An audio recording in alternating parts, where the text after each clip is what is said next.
4 centuries, the world has celebrated African cultures, marveling at their diverse artistic expressions. Despite this, the painful truth is that Africa's artifacts have been exploited and its history distorted. The scramble for Africa's wealth of artifacts began in the 15th century with European expeditions like the Portuguese raids on the Kingdom of Congo, 1483.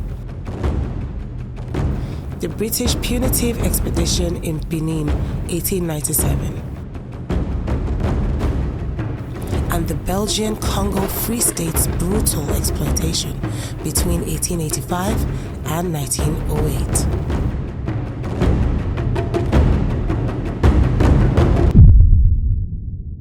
If the world loves African art so much, it begs the question, why are these priceless artworks, despite still being African in origin, valued for so little here in Africa, while fetching exorbitant prices abroad?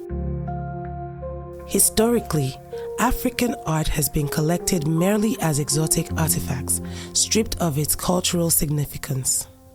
From ancient Benin sculptures to Dogon masks, these pieces are the physical representation of African resilience, spirituality, and identity.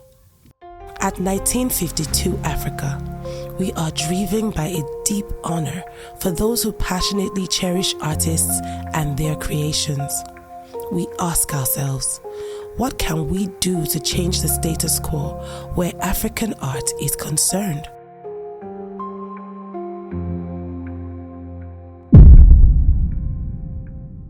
"1952 Africa" is an art foundation on a mission to elevate African art and artists, propelling them into global recognition through the deliberate work of education and empowerment.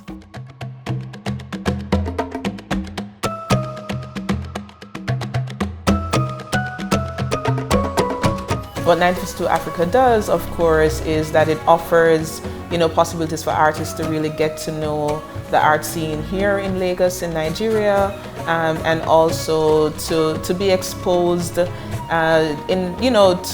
what does it mean to show your work in a museum. Though officially established in 2022 in the city of Lagos, 1952 Africa could be said to have really begun on the 1st of July 1952 with the birth of a girl who would grow to be called Ezim, a great lover of the arts.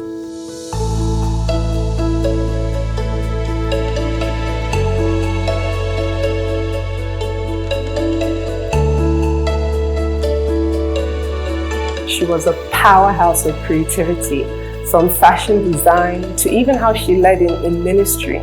I remember in 1986, I was just 7 years old when she launched Deliza Studios, a fashion house in Lagos, Nigeria. And I remember the space. It was the most amazing space, to be honest. She rented the top floor, the entire top floor of a summer house. She turned one side into a production facility, and the other side, she had her office, she had a showroom, and we had fashion shows there like almost every other week.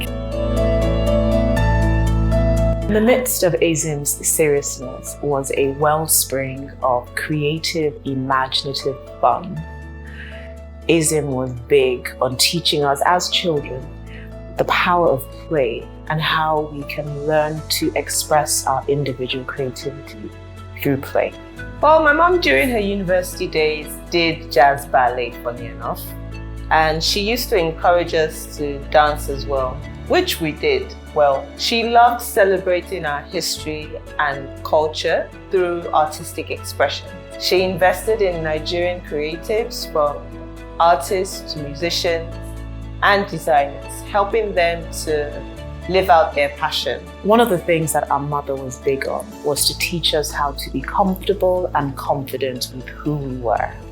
And it's part of why this space now exists. What we hope to achieve with this space is to build a community where people can express their individual creativity confidently. It started as just an idea to honor my mother, who was born in 1952, July the 1st. She was a lover of artists and a big supporter of artists, during her lifetime. And we thought that what better way to remember her than to just continue the things that she used to do. Azim's legacy has continued to live on in 1952 Africa, with the foundation ever seeking more ways to achieve its mission. 1952 Africa has come a long way. It's transformed from just a small group of people supporting artists into a movement, and is really helping artists spend time on research, and not just talent, but research and creating their very best work, and then they can demand the very best returns from their work. The 1952 Africa team is made up of an eclectic mix of business and artistic minds who helped shape the future of the foundation and the artists we engage with. I think we're on the right track. We have a long way to go. This whole thing was an experiment. It was never our full-time job. In the first display of our strategy, we supported an artist, a culinary artist that many people know, called Chef Eros. Supported an artist to achieve one goal, to prove that African food and African culture was exportable and premium in global markets. Because everyone, or many people think that, when the food is African, it doesn't deserve to be expensive. We wanted to attack that false narrative by presenting, amala in New York and charging $200. And we succeeded. The tour of the artist, the culinary artist or chef, ended in different offers for him to open restaurants in different cities in America.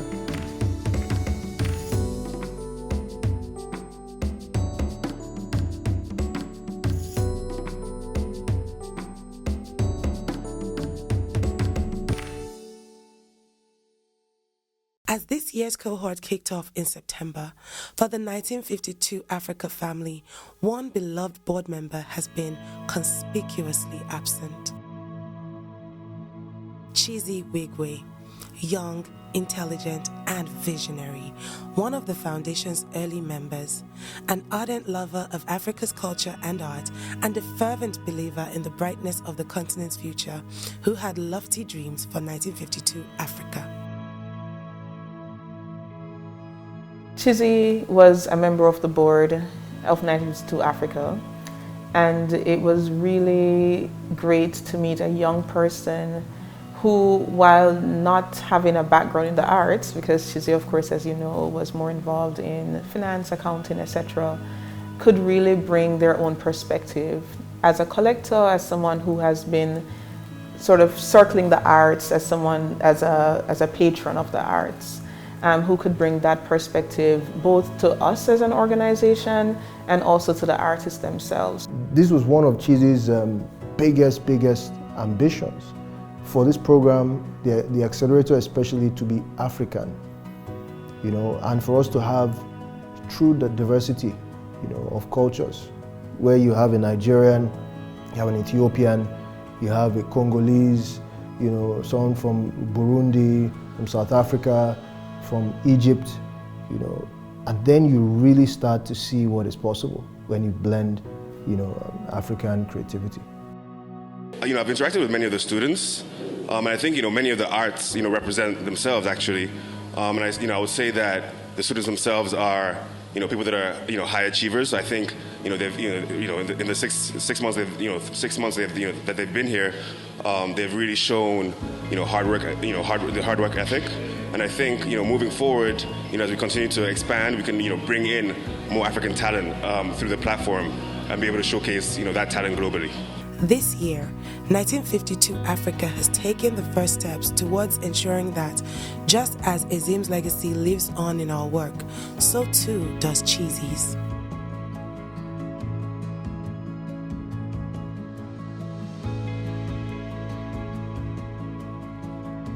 1952 Africa is a non-for-profit organization set up to support African artists, by creating a platform where they're empowered to create without any restrictions of, economics, or accommodation or, limits of living in Lagos or Nigeria. We want to make it possible, for you to not need to be a doctor, or a lawyer or a banker to live a good life. We think that art can and should be a viable career path, and we want to make it, possible. We invest in everything that is required for artists to thrive, and earn the kind of returns that they deserve.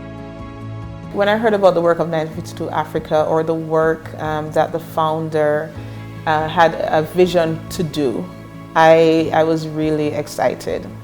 Because one of the issues that you can have is that while you're trained to do art, there is a way in which the conceptual depth of your work may be something that you need continuous support with, how to sort of develop a research practice, how to develop sort of theories that go along with your work, and theories, we can think of it as simply as like ways in which you see the world, right? It doesn't have to be, like a social theory that's written in a book, but just sort of like putting forward your own ideas of what the world is into your work. A major initiative of the foundation is the Art Accelerator program, which is currently in its third cohort.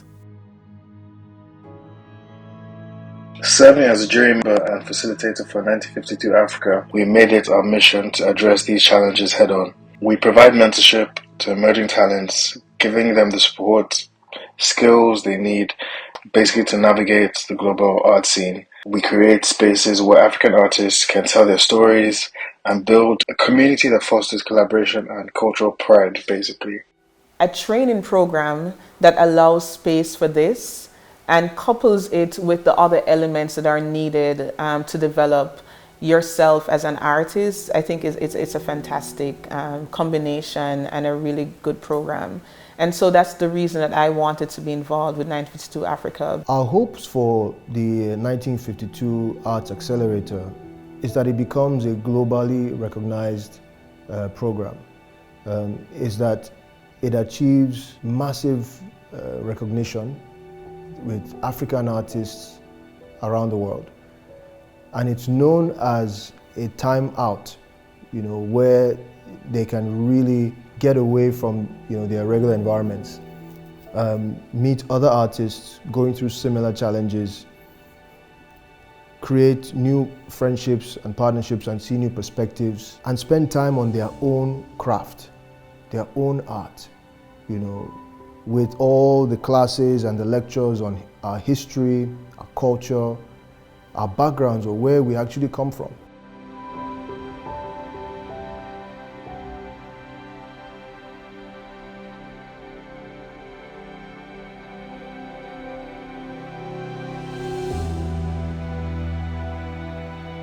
I feel for me it's really just about, putting the people that we represent at 1952 Africa to the world, putting them on global stages and global galleries, letting them see that they can be from Africa, but they can definitely compete with the rest of the world. We're going to have cohorts that will be blended with other residencies from across Africa.